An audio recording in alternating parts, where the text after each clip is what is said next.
Morning,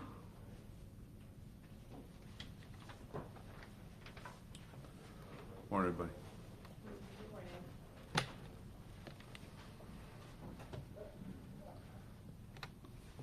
Come in. Fill in.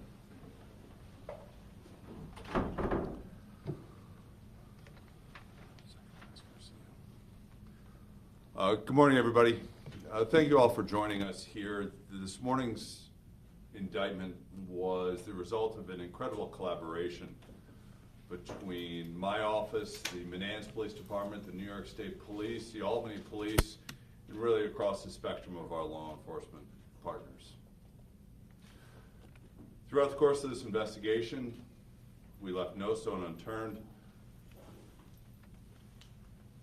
Ultimately, after more than 400 leads, I think, those in law enforcement tracked down, they took and tested DNA on just about everything they could find, and over the course of the past year and a half, we were able to painstakingly put together the proof to secure an indictment this morning.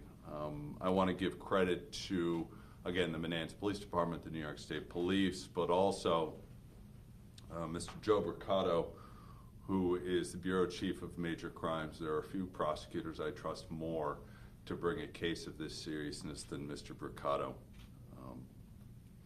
So obviously everybody understands that the defendant is innocent unless my office can prove otherwise. And I'm going to let my law enforcement partners talk about the strengths of the case. But I just want to say one thing before I pass it off to the captain. My office, and by extension, my partners in law enforcement, will not rest until we are able to secure justice for victims. We're like a dog with a bone. We just don't let these things go. So I want everybody out there to understand that if an arrest isn't made right away, we continue to investigate these things until we can bring justice for victims. So let me make my message clear to those out there who think that they can perpetrate violence against my fellow citizens. Your day will come. Reckoning is coming. And I want to thank my partners in law enforcement to make sure that I'm good on my word. So on that note, let me turn it over to the captain to talk about the investigation. Captain.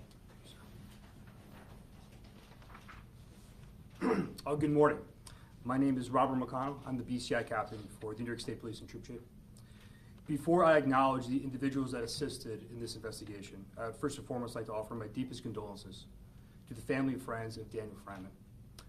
On behalf of the New York State Police and our law enforcement partners, we hope this arrest brings the family of Mr. Frament reassurance and support and reinforces our continued commitment to pursuing justice in this case.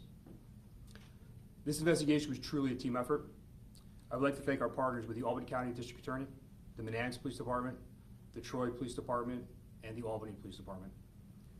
To the men and women that dedicated themselves to this case, you devoted countless hours over a period of 18 months uncovering the truth and following every lead.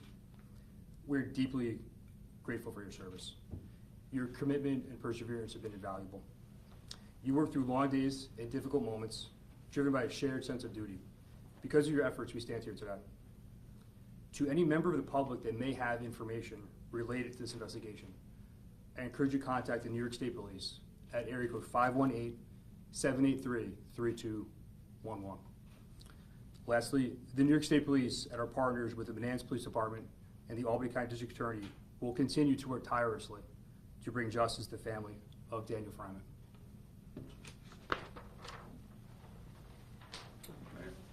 Good morning, everyone of the Village of Manans. Again, we'd also, on behalf of the people of the Village of Manans, like to express our condolences to the friends and family of Mr. Frament. This is an amazing group of partners who have got us to this point. I'd like to recognize and tell you how honored I am to work with the members of my police department. We're happy that justice is taking one step forward here today, and we're thankful that we could get to this point. That's really all I have to say. Thank you. Oh, sure. Thank you, everybody. You know, I can say that when this case happened, and I think the reason why everybody is here is because when something like this happens at a place that many of us frequent on a regular basis, it kind of hits home.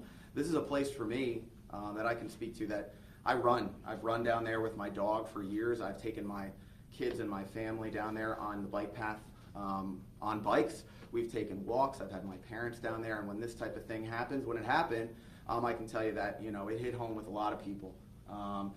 You know, I just want to say I have been part of thousands of prosecutions. I have never seen the level of effort from law enforcement on this case. I really want to commend the state police on the amount of time and manpower they invested into seeking justice in this case. I have a file with over 400 leads that were tracked down by a team of consummate professionals that really put their heart and soul into all of this.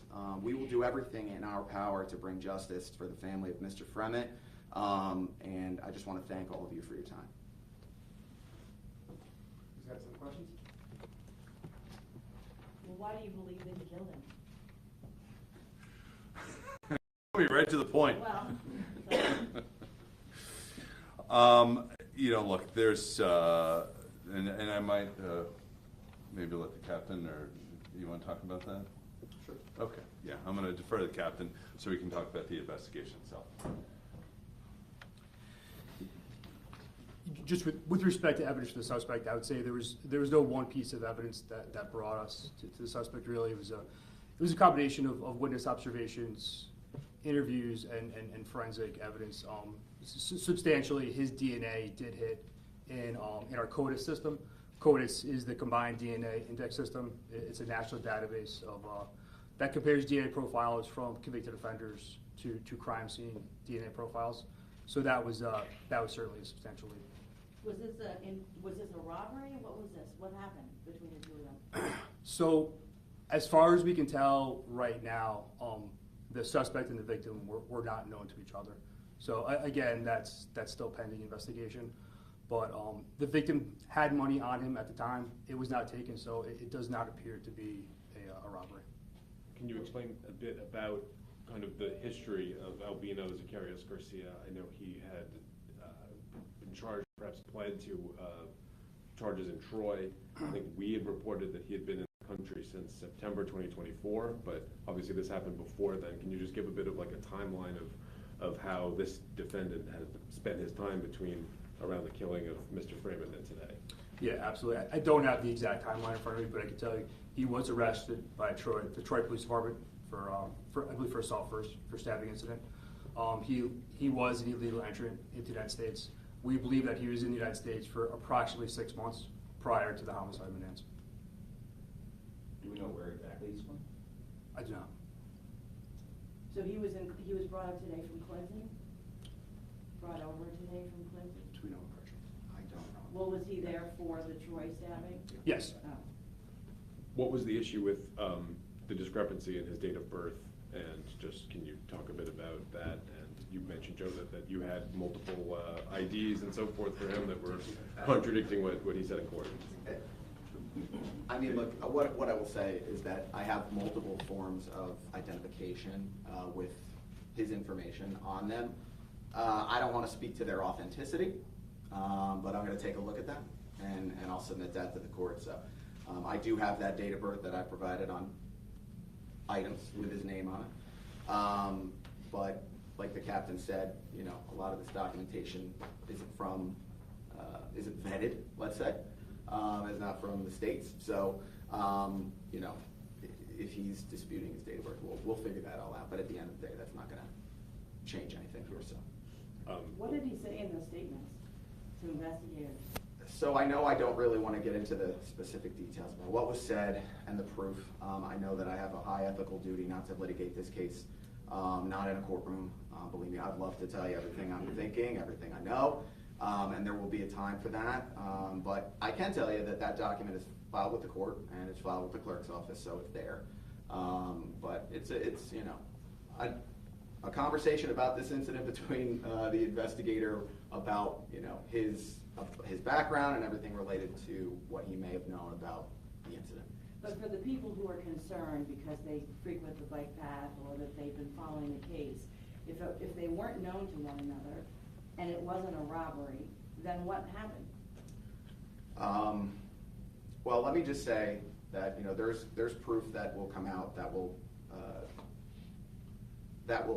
relate to that topic. And I don't want people to be fearful of any sort of, you know, serial killer type situation, if that's what you're, you know, I mean, it's kind of was going on here. But you know, like I said, I have to be very cautious with what I say, given the early nature of the case.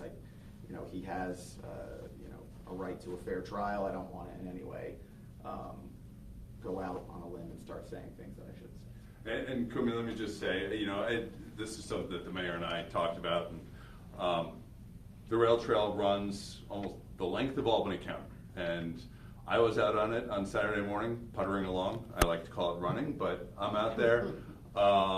It's one of the most popular things that we have. There's no safety concern. I know that just being now in part of the county and how much that law enforcement is making sure that the rail trail is safe for everybody to use.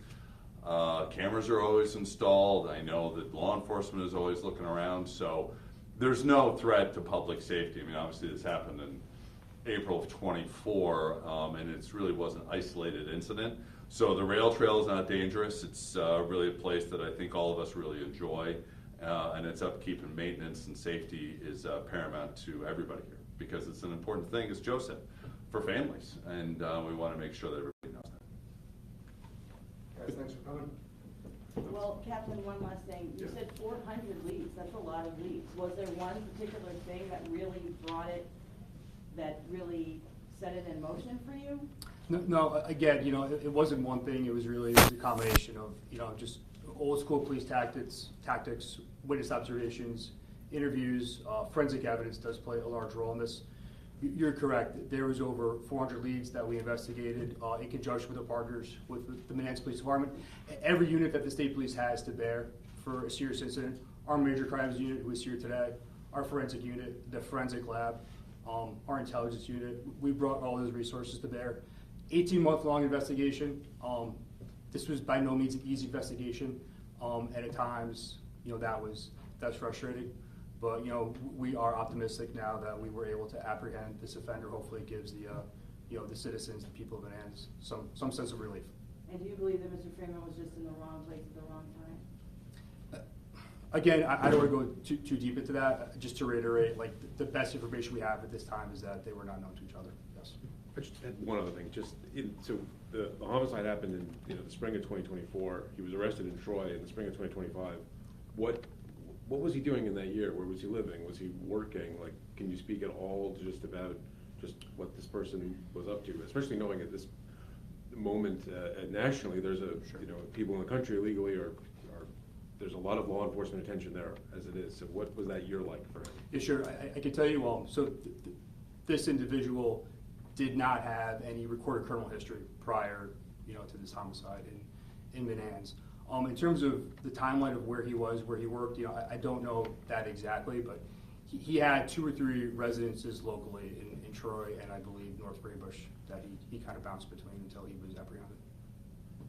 So he entered the country illegally. Which country did he enter from? I don't know. I don't have that information. You said illegally? He's an illegal entrant, correct. Guys, thanks a lot. We'll have Okay. more information. Everybody else good? Thanks. Unfolds.